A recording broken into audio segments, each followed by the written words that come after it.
اللہ تعالیٰ جب کسی کام ہونے کا سوچ لیتا ہے تو یہ نشانیاں ظاہر ہونے لگتی ہیں۔ کیا ہوا ہے؟ سکون نہیں ہے، بے چینی بڑھ جاتی ہے، دل پھٹنے لگتا ہے درد کے مارے۔ پتہ ہے ایسا کب ہوتا ہے؟ جب ہم ضد کرتے ہیں، جب ہم نصیب سے لڑائی کرتے ہیں، جب ہم خود کو معاف نہیں کر پاتے۔ ہمارا مسئلہ ہی یہی ہے کہ ہم منہ سے تو کہہ دیتے ہیں کہ اللہ پاتے چھوڑ دیا ہے یہ معاملہ، اب جیسا وہ کرے گا اسی میں ہم راضی، لیکن دل میں پھر بھی کہیں نہ کہیں چاہتے ہیں کہ وہی ہو جو ہم چاہتے ہیں۔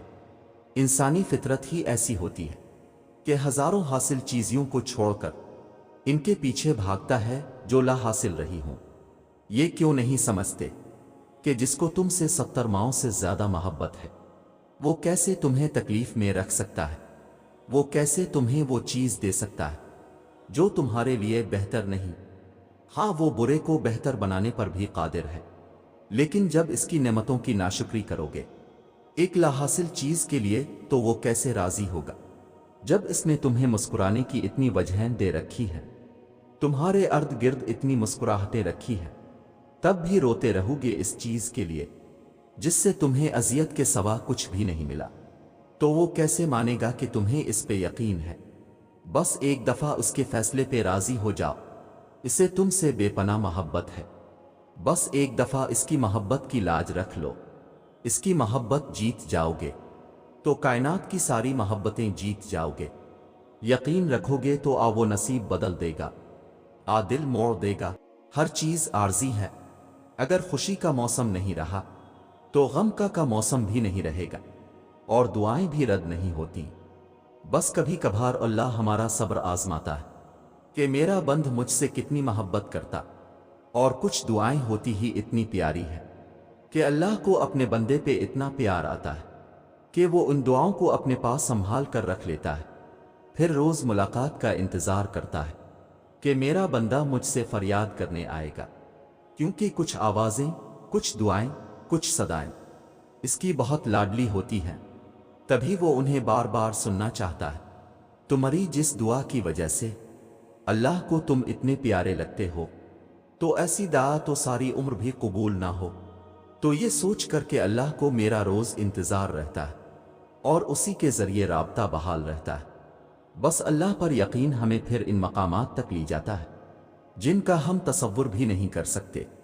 اللہ قرآن میں فرماتا ہے کہ یقیناً تمہارے اس غم کا انجام آغاز سے بہتر ہوگا، پھر کیوں تھک گئے ہو؟ کیونکہ راہ میں ہی رک گئے ہو؟ کیوں خود کو ان غموں تک ہی محدود کر لیا ہے؟ کیوں دعا نہیں کرتے ہو؟ اللہ نے وعدہ کیا ہے کہ اگر ثابت قدم رہو گے تو ہر کہانی کا اختتام پر سکون ہوگا۔ اس غم کا آغاز جیسے بھی ہوا، جس سے بھی ہوا، مگر اس کا اختتام بہت پرسکون ہوگا۔ یہ جو طوفان تمہارے سینے میں اوٹتا ہے یہ بھی مدھم پڑ جائے گا۔ جو یاد تمہیں سونے نہیں دیتی اسے تمہارے دل سے مٹا دیا جائے گا۔ جو تمہیں چاہیے وہی تمہیں دے دیا جائے گا، جو بہتر نہیں اسے بہتر بنا دیا جائے گا، اور جو چھوڑ گیا اس کے بدلے تمہیں اس سے بھی بہتر عطا کر دیا جائے گا۔ پھر کیوں شک کر رہے ہو؟ اپنے رب کی رحمت پر بھروسہ رکھو، اب جو ہوگا بہت بہترین ہوگا۔ تمہاری دعائیں ہی تمہارا مقدر ہے، اور تمہارے خیالات اس مقدر کی حقیقت ہے۔ تم جب اللہ کے روبرو دعا کے لیے ہاتھ اٹھاتی ہو تب اللہ تمہارا مقدر تمہاری رضا کے مطابق بدلتا ہے، اور سچ یہی ہے کہ زندگی میں تمہیں وہی ملتا ہے جس کے لیے تم کوشش کرتے ہو، اور تم وہی پاتے ہو جس پر تم صبر کرتے ہو، کیونکہ اللہ اس جھولی کو بھی خالی نہیں رکھتا جو صرف اس کے سامنے پھیلائی جاتی ہے۔ بس مسئلہ یہ ہے کہ تم ذرا سا انتظار کرتے ہو اور تھک جاتے ہو، پھر خود سے ہی گمان کر بیٹھتے ہو کہ دعائیں قبول نہیں ہوتی، یا اب بہت دیر ہو گئی ہے اور اب کچھ بدل نہیں سکتا۔ حالانکہ وہ رب تو اپنے کاموں میں دیر سویر ہونے ہی نہیں دیتا۔ جو تمہیں دیری لگ رہی ہوتی ہے وہ دراصل اس کی حکمت ہوتی ہے، اور جو بھی تمہیں ملتا ہے صحیح وقت پر ہی ملتا ہے۔ تو پھر ڈر کے ان وسوسوں کو کبھی بھی جیتنے مت دینا، ذرا سی تاخیر پر مایوس مت ہو جانا۔ حالات کتنے ہی کیوں نہ مشکل جائیں، تم دعا کرنا کبھی مت چھوڑنا، کیونکہ اس کا ایک کن تمہارا صدیوں کا کام لمحوں میں کر سکتا ہے، اور جو دعا کا خیال تمہارے دل میں لا سکتا ہے وہ اس خیال کو تمہارا مقدر بنانے پہ بھی قادر ہے۔ دعا کی توفیق ہی قبولیت کی سب سے بڑی دلیل ہے، جسے کوئی رد نہیں کر سکتا، تمہارا نصیب بھی نہیں۔ دعا اس چیز کو بھی تم تک پہنچ لاتی ہے جو تمہارے نصیب کا حصہ نہیں ہوتی۔ معجزے یقین کے دھاگے پر لگے ہوتے ہیں، سکون سے لے کر بے بسی تک کے سارے اختیارات صرف اللہ کے ہیں۔ ایسا نہیں ہے کہ لکھا ہوا نصیب بدل نہیں سکتا، ایسا نہیں ہے کہ جو چھین گیا ہے وہ اب واپس مل نہیں سکتا۔ جو چیز اللہ نے تمہارے لیے لکھ دی ہے، اگر 7 زمینوں اور 7 آسمانوں میں رہنے والی ہر شے ایڑی چوٹی کا زور بھی لگا لے تب بھی تمہاری اور اس کی راہ میں رکاوٹ نہیں بن سکتی۔ اور جس کو اللہ نے تمہارے لیے نہیں لکھا، اس کو دعا کے علاوہ کائنات کی کوئی بھی چیز تم تک نہیں لا سکتی۔ جیسے حالات بدلتے ہیں ویسے ہی مقدر بھی بدلتا ہے، لیکن ہر چیز کے ہونے کو ایک مقرر وقت درکار ہے۔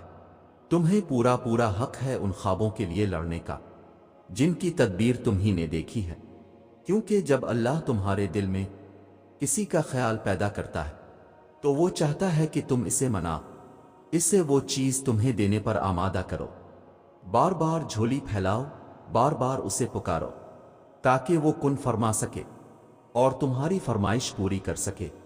مانگنے کا حق اس نے تمہیں دیا ہے، جب اس نے قرآن پاک میں فرما دیا ہے کہ دعا پہاڑوں کو بھی ان کی جگی سے سرکا سکتی ہے، تو قبولت کا شک تو بنتا ہی نہیں۔ اللہ نے مقدر لکھنے کا اختیار تمہیں دیا ہے، چاہو تو دعا کا تسلسل بڑھا لو اور چاہو تو مایوس ہے کر بیٹھ جاؤ۔ مت بھولو کہ تمہارا کام بس التجا کرنا ہے، تدبیریں تو وہ خود نکالتا ہے۔ جب وہ کسی کام کے ہونے کا سوچ لیتا ہے تو وہ اس کام کے مکمل ہونے کا اشارہ کر دیتا ہے، بس پھر جو ممکن ہو اور جو ناممکن ہو سب ہو جاتا ہے۔ پھر وہ وقت بھی آتا ہے جب ہم دنیا سے لڑنا چھوڑ دیتے ہیں، جب ہم اپنے کردار کی وضاحتیں نہیں دیتے اور نہ ہی اپنی نیت کی پاکیزگی دوسروں کے سامنے رکھتے ہیں۔ اللہ سب جانتا ہے، بس یہ بات سوچ کر ہم اتنا مضبوط ہو جاتے ہیں۔ لوگوں کی باتیں تنگ نہیں کرتی، پھر چاہے وہ کتنی ہی بڑی اور جھوٹی کیوں نہ ہو۔ مجھے ہمیشہ حیرت ہوتی ہے اپنے ارد گرد کے لوگوں کو دیکھ کر، اور بیک وقت دل خوف زدہ بھی ہوتا ہے یہ سوچ کر کے کیسے لوگ خود کو اچھا ثابت کرتے کرتے اتنا گر جاتے ہیں کہ وہ انسان بھی نہیں رہتے، کیسے دوسروں کے عیبوں کو عیاں کر کے ایک ہنستے مسکراتے شخص کو وقت سے پہلے ہی مار دیا جاتا ہے۔ کتنے خود غرض ہو جاتے ہیں ہم کہ یہ بھی نہیں سوچ پاتے کہ آج جس دوراہے پہ وہ شخص کھڑا ہے کل ہم بھی وہاں ہو سکتے ہیں۔ نہیں، یہ تو ہم نے سوچنا ہی نہیں ہے۔